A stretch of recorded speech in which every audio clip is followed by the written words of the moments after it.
o lepem vedenju in dobrih navadah. Kako je prav? Ne vrtaj po nosu. Poglej ju, po nosu bezata. In to med tem, ko jesta. Oj, packa, le kaj sta izgubila? Kaj tam iščeta? Kaj se pa tebi zdi?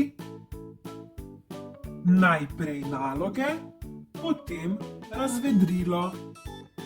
Jaka na dvorišču brca žogo. Tin piše nalogo in pogleduje skozi okno. Ampak, ko bo napisal nalogo, bo smel tudi on na dvorišče. Jaka pa bo zvečer pisal naloge, utrujen in zaspan. Odstopi sedež starejšim. V avtobusu je gneča. Stari mož je utrujen. Noge ga komaj drži. Tin ga opazi in mu odstopi sedež. Starčkov nasmeh spremlja Tina še ves dan.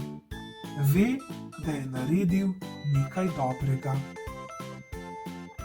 Prisluhni tudi drugim. Kakšna zmešnjava!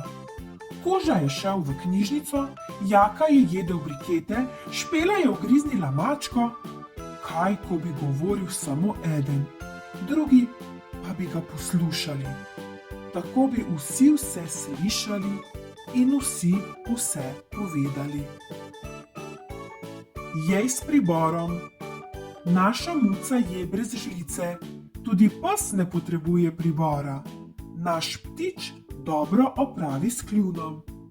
Le zakaj moram jaz jesti s priborom? Prav zato, ker nisi muc, ne kuža in ne papagaj. Govori s praznimi usti. Tin in mama zajtrkujeta. Rada se pogovarjata. Ampak mama čisto ne razume, kaj ji Tin pripoveduje. Zakaj? Ker Tin govori s polnimi usti. In najpomembnejše pa je, da ne vzameš tega, kar ni tvoje.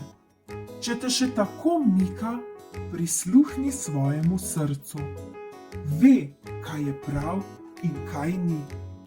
Lepo je, če ti ljudje zaupajo. In najlepše, če lahko zaupaš samemu sebi.